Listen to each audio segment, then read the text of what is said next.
من المتمسکین بولایت امیر المؤمنین و اولاده المعصومین علیهم السلام. نو رسول اکرم صلی الله علیه و آله وسلم څخه کله خپل هغه ټول زحمتونه هغه ټول تبلیغات څخه کله انجام کړلو، هغه نه بعد کله خداوند متعال طرف نه ورته هغه حکم ملويږي چې هغه حکم ته ابلاغ کوي، رسول دغه خلکو ته کته نو رسولو نه ته بالکل یا رسالت کار انجام نه دی کړی. نو یو طرف ته حکومت رسالت ول څوره زحمتونه شوي وو، هغه یو طرف ته واچول شولو، خو دغه د ولایت اعلان، دغه د جانشین اعلان او دغه دین ته یو نظام ورکول څه دغه دین بغیر د یو هادي، بغیر د یو رهنما یو قدم یا مخکې نشي چلیدلی، او دین سره دغه استوار د دغه نظام ذریعه سره نه هغه اعلان څه کله وشولو، هغه نه بعد معاشرې کې اننا خداوند متعال دغه آیات سره تصدیق وکړلو چې اوس دینه بعد بس کفار څه دي هغه تاسو دین نه مایوس وګرځېدل. اندی طریقې سره امام خمینی، امام راحل رضوان الله تعالی علیه، هغه یا انداغه کوم غدیر ولا پیغام وو دغه زمانه غیبت کبرا کې څه کله یو ور بیا یې ولیدلو، هر طرف ته بیا هغه کوم تواغیت وو، هغه کوم سرکش خالق وو، هغه کوم ظالم حکمران وو، هغه اټولو یو ور بیا د سې طریقې سره یو سوچ معاشري کې نه پیدا کړلو چې ولایات سے کوم دغه صرف اور صرف محدود ده، صرف اور صرف څو ذکرونو پورې، څو محفلونو پورې، څو جشن پروګراماتو پورې امام خمینی رضوان الله تعالی علیه دوباره غدیر سره هغه یو مکتب نه، یو کتاب نه، کتابي کومه بحث وو هغه نه بهر رو بسلو او معاشري کې نه یغه نفاذ وکړلو، لکه څنګه د متوسل رسول الله صلی الله علیه و آله وسلم یغه سیرات وو، یغه سنت وو، هغه په مطابق عمل وکړلو. زه اوس د غدیر مناسبات سره او امام خمینی رضوان الله تعالی علیه ارتحال مناسبات سره زه دعوت ورکوم حجت الاسلام والمسلمین غیر رؤوف حسین مهدوی ته څنګه دراشي او خپل خیالات اظهار دوه کی. تاسو ټول په आवाज بلند صلوات اللهم صل علی محمد و آل محمد.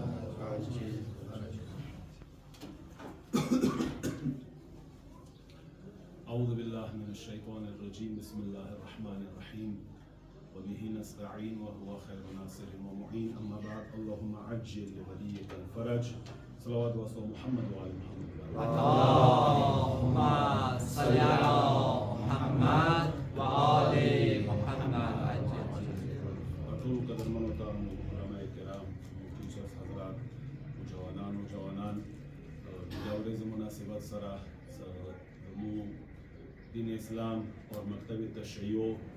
احادیث و فرامینو په مطابق د دنیا ټولونه لوی عید غدیر دی.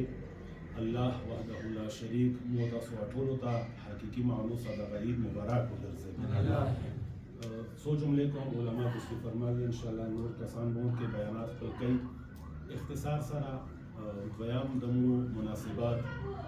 سالگرد ملکوتی امام راحل امام خمینی کبیر، هغه بودشکن د علی او د زهرا حقیقي فرزند، هغه رحلت عنوان سره پروګرام منعقد کیږي. دا به وایو چې موجوده دور کې تشیع زنده شوله، یا دا وایو چې دین اسلام ته دوباره یوه زندگی میلاو شوله، نو هغه سپینګیری خمینی کبیر وو. سیم کمو حالاتو سره کې لږه مقایسه وکړو اسلام اور کفر، اسلام اور د اسلام دښنو حواله سره. نو کوم حالات رسول الله صلی الله علیه و آله وسلم نه بعد مو ائمه معصومین علیهم السلام مخته راغلي دي، کوشش شوی دی چې حق باندې پرده واچولی شي، کوشش شوی دی چې حق پټ کړلی شي، باطلو ته د حق و لباس ویل کړلی شي. لکه څرنګې تقریبا 1400 کاله مخکې دغه کوشش شوی و، او زمو هغه رهبران الهي، هغه معصوم هادیان رهبران، هغو خپله ذمهداري هر حالت کې ادا کړله، او اسلام ناب محمدي خپلو هغه زمانې وسایلو او د زمانې حالاتو په مطابق آئنده نسلونو ته منتقل کړلو، ته داسې اسلام ناب محمدي دنیا نه ختم نشي. بیا تقریبا مانځ کې 1200 سال فاصله نه بعد یو بیا دنیا کې ما هغه حالات تکرار کیږي س کفر رسی اسلام ته تجاوز کوي ظاهر کې مسلمانان ځان سره راواخلي دنیا سره صدا فیک اسلام دسې طریقې سره دنیا ته پیش شي څه خلک وایي څه همدا حقیقي اسلام دی اور کوم هغه اسلام ناب محمدي دی هغه شي دسې طریقې سره شوشي صدی کې سوای د خپل ذات نه سوای د خپل ځان نه اور نور مسلمانانو ته سپک نظیر دی عنوان سره غواړي څه پیش کی لکه څرنګه 1400 سال مخکې امام حسین علیه السلام د زمانه اخ طاغوت په خلاف ودرېږي اور خپل ذمہ داری اسلام ناب محمدي حواله سره به تمام معنا الله سره وعده شوی وعده په مطابق پورا ادا کوي تقریبا 1400 سال بعد ما هغه حالات سے تکرار شي فرزند حسین بنامه روح الله خمینی پسې کې د زمانی او لوی طاغوت په خلاف مغس قیام کوي لکه نیکه امام حسین علیه السلام کړو چونکه دوا مناسبتونه د موسرا هم غدیر اور هم د امام خمینی برسه زه غدیر حواله سره څو جملې کوم ان شاء الله تاسو به اجازه راکوم مين نه ډاک صلوات واسطه محمد و علی محمد اللهم صل علی محمد و آل محمد غدیر حواله سره هغه مشهور حدیث شکر دی کم از کم دغه حدیث مو ته رسیدلی دی شاید مو وړو بچیو هم زداوي قال رسول الله صلی الله علیه و آله وسلم اغا اصل جمله من كنت مولاه فهذا علي مولاه دا هغه حدیث دی امدغ حدیث باندې زبدا وایم مکتب تشیع بنیاد دی نن کا شیعه مکتب دنیا کې یو خپل حق او حکومت کوي د دې حکومت اصل بنیاد دغه حدیث دی ورسره نور احادیث د نبی کریم صلی الله علیه و آله وسلم احادیثوں کے علماء تشریف فرما دی مسرا بے شمار احادیث کی ہم شیعہ مکتب کے ہم تسنن مکتب کے یا احادیث و روایاتوں کے مسرا اعتبار حد لري مثال زنه دسی زغا واقعا معتبر دی رد کونه مشکل لري بیا د عمدی مقابله کې مسرا شیعہ سنی کې منګړت حدیثونه دنیا راغلي دي زغا اسرائیلیات او نماویر کړي شوی دي اسرائیلیات او نبی باندې هم شیعو کې هم اهل سنتو کې دسیوں احادیث جوړ کړي شوی دي څنن شاید نه صرف عوام لپاره مو خواصو لپاره دا خبره مشکله ده سوایو چې دا حدیث صحیح دی که صحیح نه دی دي کې حقیقی حدیث کوم دی اور اسرائیلیات کوم دی اسرائیلیاتو نامې سره بقاعده متونو کې دغه شی ذکر شوی دی خو اما یو حدیث څنګه تواتر حد کې دی نن اهل سنت دنیا باوجودی کې سعود علی امیر المؤمنین خلافت بلا فصل قائل نه دي بلکې هو خپل هغه خلافت ته عقیده د ایمان دی ور باندې مولا امیر المؤمنین په عنوان څلورم خلیفہ منی هم منصوص من الله نه منی خپل یو اعتبار سره خپل یو سیستم سره خلافت ولا نظریه منی خو دی په باوجود هم اهل سنت او څورا علما دي غد حدیث غدیر سند کې د دې ضعیف شونه کې د دې جعلی شونه کې جرأت نشي کولای چې دې حدیث باندې داغ ولګي د مو علماو کې علامه امینی الله دا غول خطر مو باندې رحم وکړي س علماو بقول س 20 جلد کتاب الغدیر نه باندې لیکل شوی ا 20 جلد کتاب کې ظاهرا 11 جلدونه چاپ شوی دي ان جلدونه یا پاتې دي اخ 20 جلد یا 11 جلدو کې علامه امینی صرف یک حدیث باندې کار کړی دی من كنت مولا فهذا علی مولا مطلب ایوه جمله باندې 11 جلدونه یا 20 جلدونه لیکل څه معمولی خبره نه دی اب کتاب کې خپل د دې حدیث تواتر حواله سره سندي څوره حد کې اعتبار لري 110 صحابه او نامې ذکر کړي دي صحابه هغه کسان چې پیغمبر سره نسته کړي دي مسلمان کلمګو ست کې دل سره منافق هم نه هغه کوم څه پرښتا مسلمانانو 110 نامې د صحابه لیکلي دي صاحب 110 صحابه کې په خپل مولا علی امیر المؤمنین نماشتا بیبی فاطمه زهرا سلام الله علیها نام اور کې دي هم دي شان سره مولا امام حسن مجتبی علیہ السلام مولا حسین د اهل سنت دنیا کې صحابهونه مې سره پیژندلی شي مطلب هغو معیار همدا زده شوي دي صحابه د رسول دي اور تعریف لغوي تعریف سره وګورو صحابه د رسول دي سلمان فارسی مقداد اسما بنت امیس ام هانی جابر بن عبدالله انصاری خلیفگانوں کے ادرے خلیفگان ابو بکر بن ابی قحافہ عمر بن خطاب عثمان بن عفان اور سرا اسامہ بن زید اسامہ سے رسول اللہ صلی اللہ علیہ وسلم خپل زندگی کے آخر زندگی کے د لښکر سپاه سالار جوړ کړی و کم عمر و اور ورسره همدشان سره ابو هریره اور ورسره امهاتو کې بی بی عائشہ اور عمر بن عاص وغیرہ دا شامل دي مطلب دا مشهور چهری دي صدا هم شیعو ته پیژندلی شوي دي اور هم اهل سنتو ته دا نمونه کسان دا نمونه صحابه او گواهی کړي د حدیث غدیر وارد شوانې باندې همدشان سره تابعینو کې ما ذهن او استعداد وکړی خو لږ 50 کے قریب تابعینو د حدیث غدیر صحت باندې حدیث غدیر وارد شوانې باندې السلام علیکم باقاعده دغو تایید موجود دی تصدیق موجود دی حدیث غدیر رسول الله نه وارد شوی تابعی احکاس تویلی شي هغه خپله ډایرکټ خپله سترګو سره پیغمبر نه و لیدلی هغه صحابهو سره زندگی کړې دي خپله پیغمبر سره زندگی نه دی کړې ده دا تابعی ویلی شي اور همدشان سره اهل سنت و علماو کې کافی تعداد د کوم اهل سنت و بزرگ علما دي حدیث غدیر و خپلو معتبرو کتابوں کے متونوں کے ذکر کرے لکه اهل سنت و سنمی دالتا ابو عیسیٰ ترمذی سب عنوان امام پیژندلی شي اهل سنت دنیا کې ابو جعفر طحاوی احمد غزالی ابن کثیر شافعی ابن حجر عسقلانی محمد علوسی اور ابن ابی الحدید معتزلی غونډې مشهور علماء د اهل سنتو باقاعده علامه امینی نامې ذکر کړي خپلو کتابو سره فلانی فلانی کتاب کې حدیث غدیر باقاعده تایید کړی دا متواتر حدیث دی اور د دې صحت کې څه شک و شبهه نشته خب حدیث غدیر من کنت مولا فهذا علی مولا تعصب حد نه لري اهل سنت ورونو کې مشکل دا شولو ځکه حدیث غدیر به تمام معنا ومنلی شي نو دې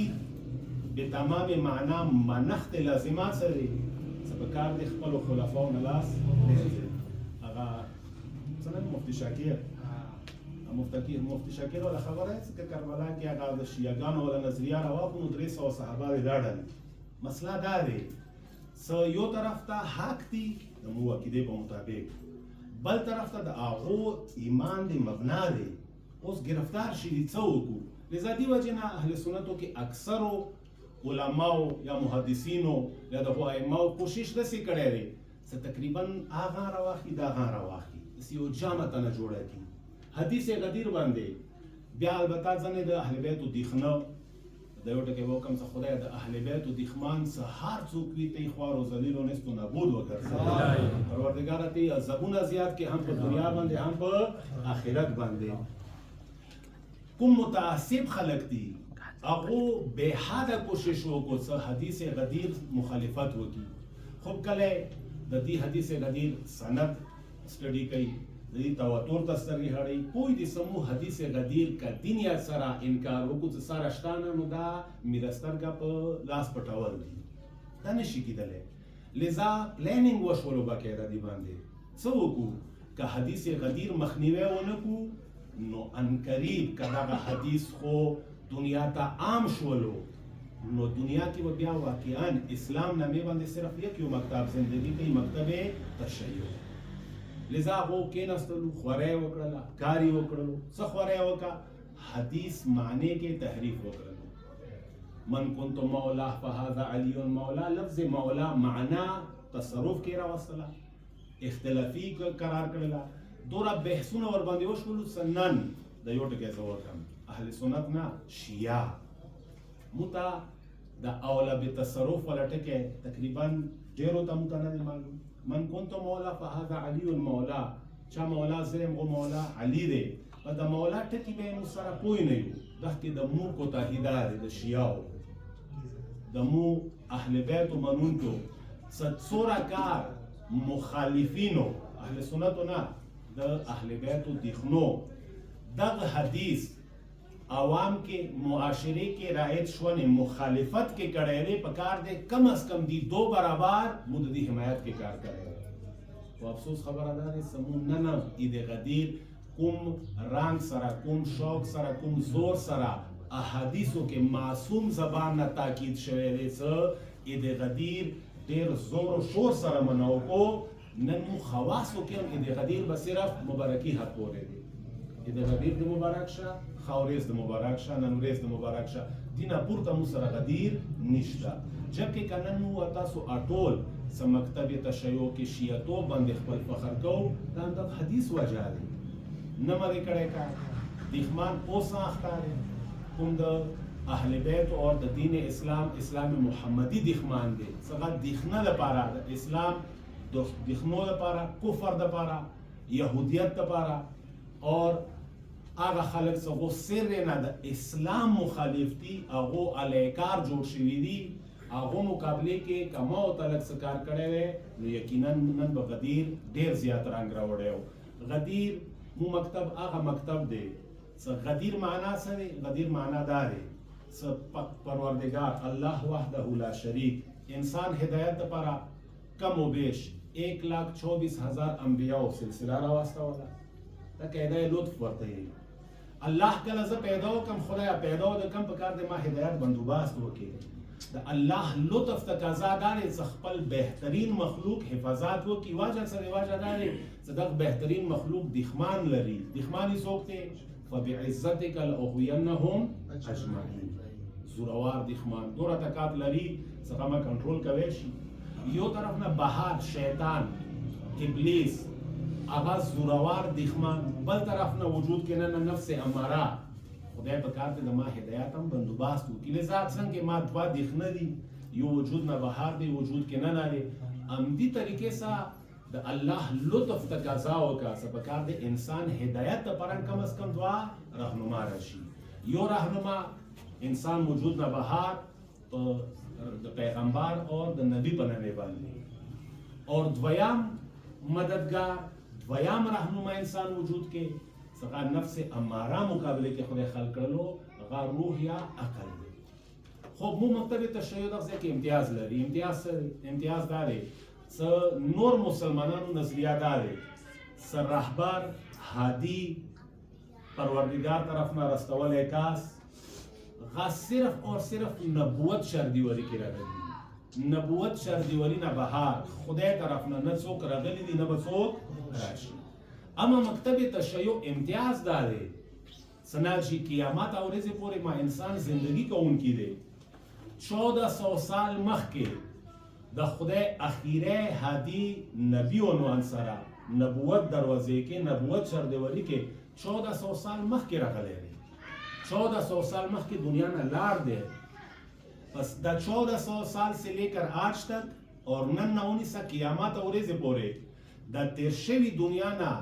10 برابر خلقو آبادی زیاده دی خدایا دنیا کې شاید 5% 10% انسانان وو غو لپاره تا 1,24,000 رهبران راوستول اوس دا به کار عقل ته مراجعه وشي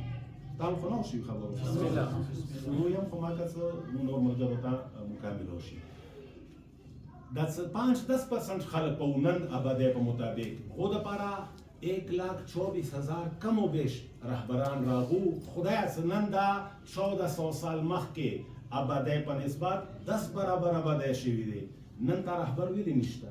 نن راهنما ویلی نشته عقل ته انسان مراجعه وکي د کې شیعه سنی نه بلتر په کار دی مباحث وکړو الا شیعه یم الا سنی یم بس بیا نشو مانه چونکه شیعه یم سنی ولا نه مانم چونکه سنی یم شیعه ولا نه مانم د ذات دا تعصب مو سیر تکو عقل ته مراجعه وکړو خدای پیغمبر رسول مقصد سو انسان هدایت خوب سنن 1400 کاله مخکې الله د انسان هدایت بندوبست کولو د 1400 کاله بعد ویلی نه کوي عقل تقاضا دای چې 1400 سال بعد هم وکی مکتب تشیع امتیاز هم دادی سمو دنیا ته یو څه د الله د هدایت دروازه بند نه دي شوی نبوت او رسالت دروازه بند شو هدایت دروازه بند نه دي شوی خوب څوک نبوت رسالت ذمہ داری دا څه الله نه آئین راواخی، شریعت راواخی، جامعه ته حواله کی. خب ورسته کله پیغمبر وفات شولو، پس کا 100 سال پورې به خلق تقریبا پیغمبر خبرې به ذهن کیوي، کوم څه پیغمبر ویلي او سیم هغه شیان. خب 100 سال بعد خو دا خامخا ورکې کمې زیاتې کیږي، بیا به انسان څه کوي. کار د خدای رهبر راواستی. مکتب تشیع هم دا یی چې نبوت او رسالت نه بعد فوراً بعد څنګه نبوت دروازه بند شوله، فوراً امامت دروازه کلو شوله. امامت څه شی دی؟ مغا رهبر الهی، مغا هادی، مغا رهنما. مو مکتب تشیع کې دا یو امام شونه باندې دلیل څه دی؟ ما هغه دلیل دی چې کوم پیغمبر شونه باندې دی. دویمه نظریه د مودا د امام په کار دی معصوم وي. مونه خاص کر د سنون دنیا دا پوښتنه کوي څنګه امام معصوم بلې دې لپاره دلیل راوړه. بیا دوباره مو همدا ټکی کوو چې کوم دلیل سره پیغمبر اسمت ثابت کیږي، مغه دلیل سره د امام معصوم اسمت ثابت کیږي. ویلې معصوم شونه ضروری دی. اوس دغه ځای کې اهل سنت به مو سره یو قدم یې خیر چې مو یې سپکار دی پیغمبر نه بعد سیستم نه ودرېږي، سیستم مخته روان شي، خلافت نه سره لاړ شي. خو د خلیفہ خدای طرف نه وي. دا مخبلو منځو کې کله به بس وایو څه تشولې، کله به مغه خپله نامه واخلي، کله به کمیټې جوړه کړو، کله به زور سره بس کوم شکل کې یو کاس حاکم شو، بس په کار د مغه اطاعت وشي. مکتب تشیع بیا ورته دغه ځای کې جمله کوي څنګه د معیار غلط دی. دا خو خدای قانون دی، هیڅ کله د رهبریت ولا عهده ظالم ته نشي میلویدلی. امام معنا څه دی؟ رهبر، هادي. خدای اټل فیصله دی قرآن کې لا ینال عهدی الظالمین. زه خپلې عهدې ظالم ته نه حواله کوم. که مو همداسې عمومي حالات پرېښو، دوې ورځې به ښه کسان راشي، خو درېیمې ورځې به یو غټ ظالم رسي لکه راغلي دي ورته. لذا د الله ولا دین به دوباره څه شي؟ برباد شي. دې وجې نه موږ مکتب تشیع امامت باندې زور لګو. امامت معصوم دی، څرنګه پیغمبر معصوم دی مغسې معصوم دی. دغه ځای کې رسم خپل اصل خبرې ته خبره مو دا دی سمو هغه مکتب سره تعلق لرو، سمو نبی نه بعد